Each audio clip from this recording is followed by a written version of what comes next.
Good morning. This is the Paradise Unicorn Priestess, bringing you day 44 of A Course in Miracles, the Yin translation, where we use female words.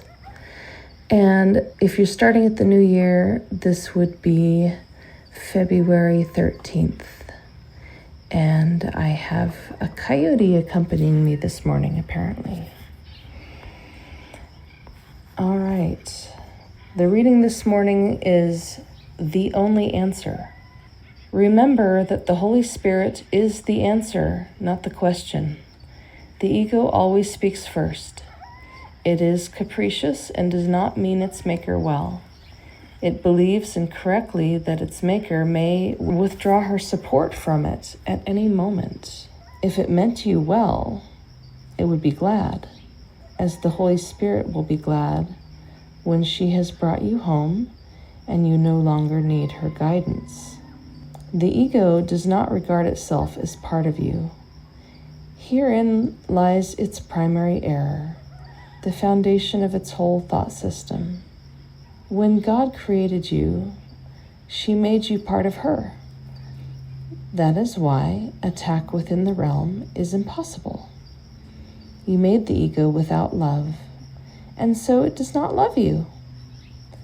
You cannot remain within the realm without love, and since the realm is love, you believe that you are without it. This enables the ego to regard itself as separate and outside its maker, thus speaking for the part of your mind that believes you are separate and outside of the mind of God. The ego then raised the first question that was ever asked, but one it can never answer. That question, "What are you?" was the beginning of doubt. The ego has never answered any question since, although it has raised a great many.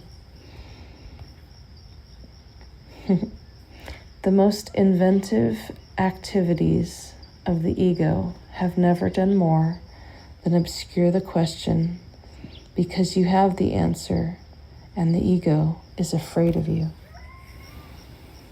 You cannot understand the conflict until you fully understand the basic fact that the ego cannot know anything. The Holy Spirit does not speak first, but she always answers. Everyone is called upon her for help at one time or another, and in one way or another, and has been answered. Since the Holy Spirit answers truly, she answers for all time, which means that everyone has the answer now. The ego cannot hear the Holy Spirit, but it does believe that part of the mind that made it is against it. It interprets this as a justification for attacking its maker. It believes that the best defense is attack and wants you to believe it. Unless you do believe it, you will not side with it, and the ego feels badly in need of allies, though not of sisters.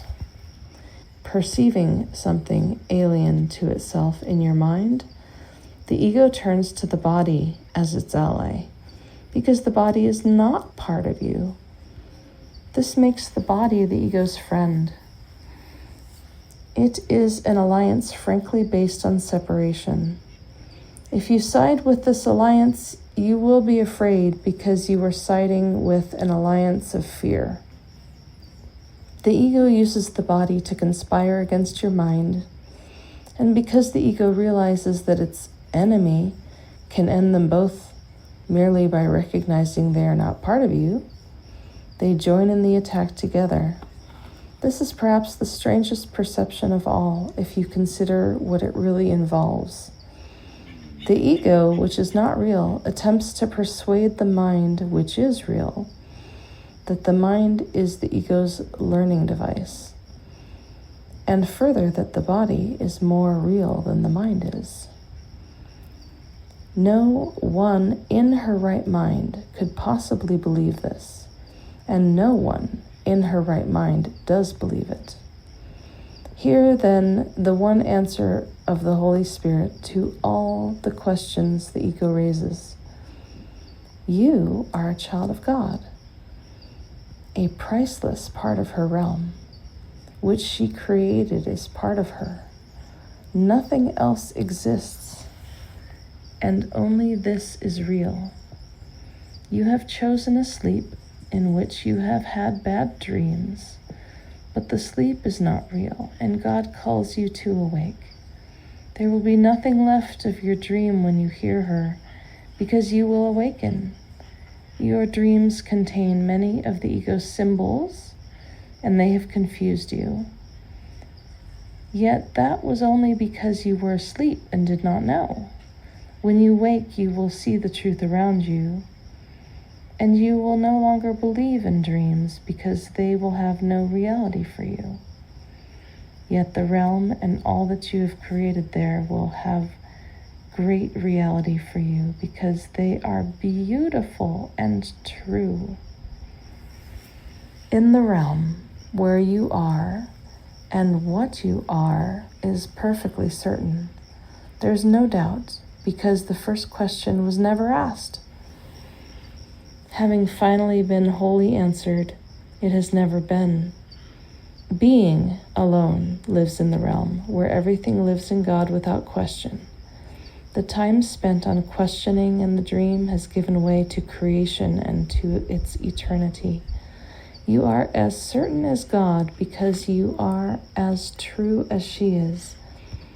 But what was once certain in your mind has become only the ability for certainty. The introduction of abilities into being was the beginning of uncertainty, because abilities are potentials, not accomplishments. Your abilities are useless in the presence of God's accomplishments, and also of yours. Accomplishments are results that have been achieved. When they are perfect, abilities are meaningless. It is curious that the perfect must now be perfected. In fact, it is impossible. Remember, however, that when you put yourself in an impossible situation, you believe that the impossible is possible. Abilities must be developed before you can use them.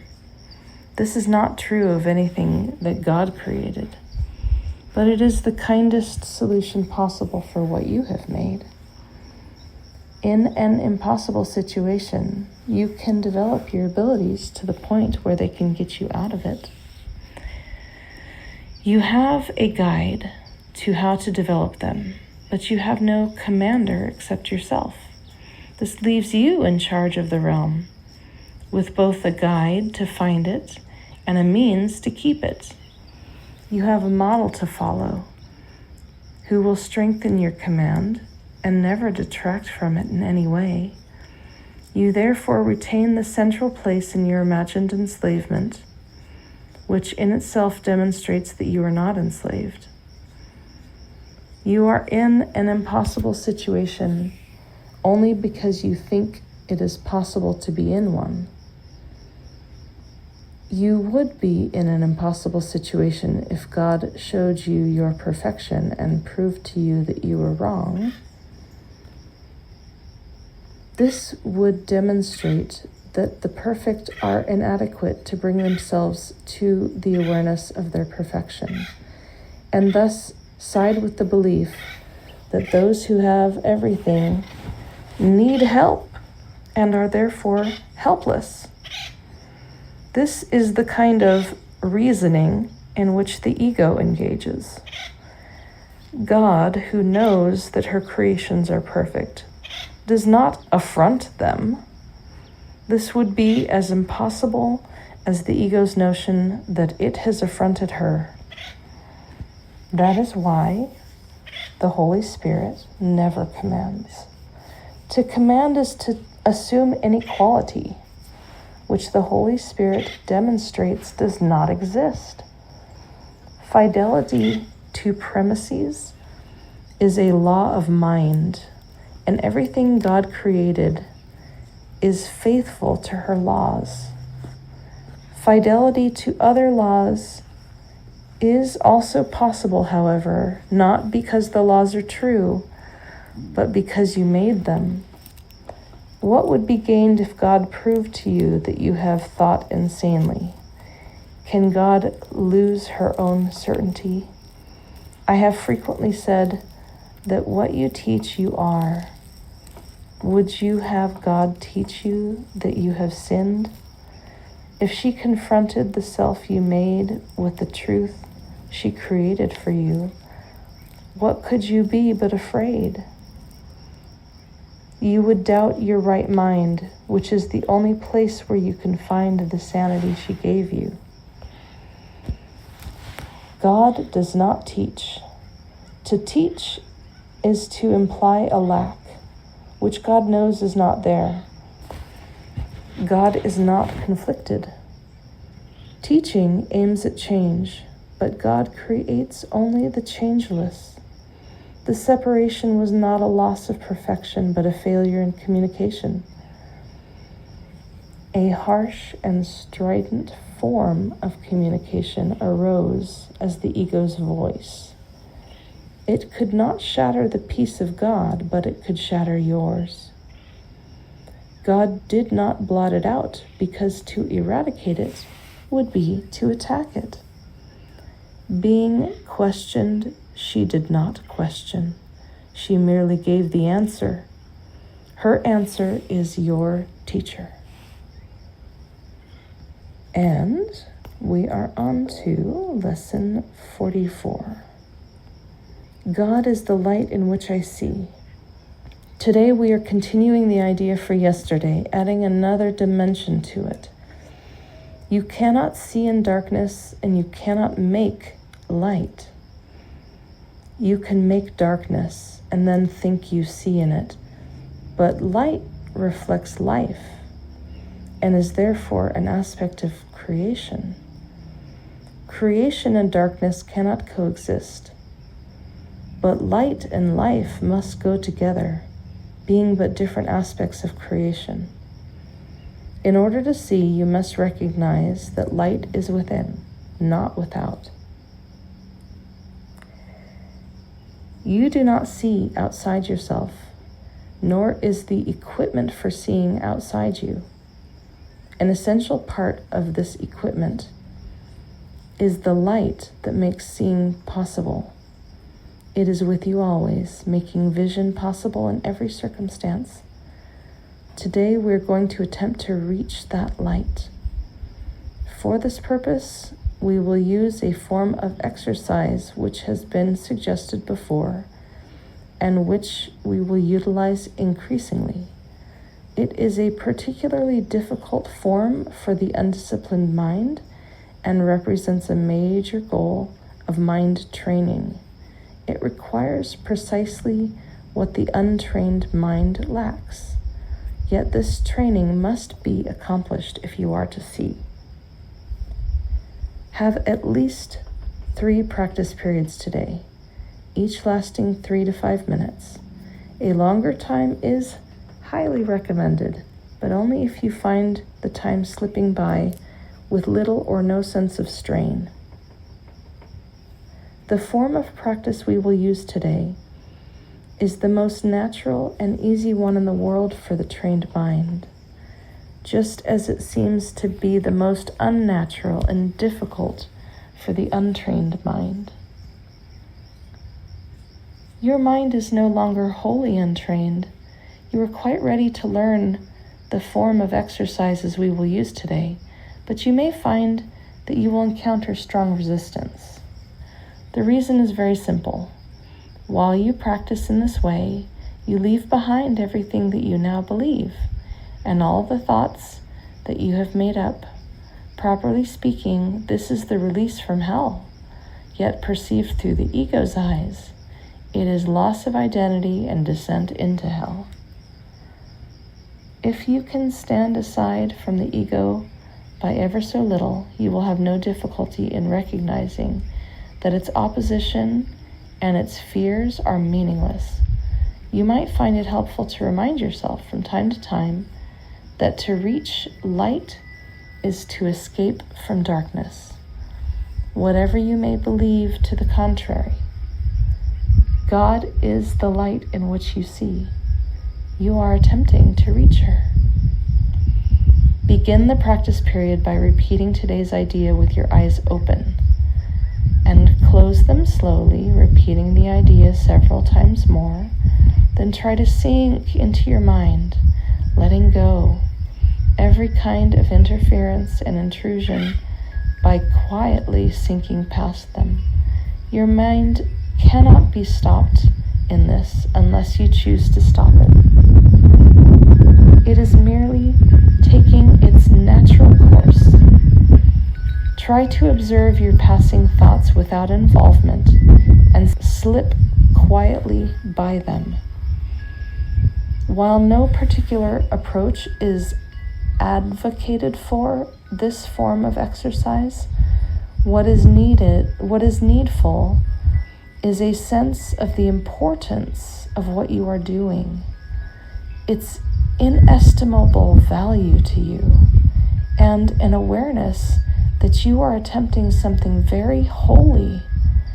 Salvation is your happiest accomplishment. It is also the only one that has any meaning, because it is the only one that has any real use to you at all.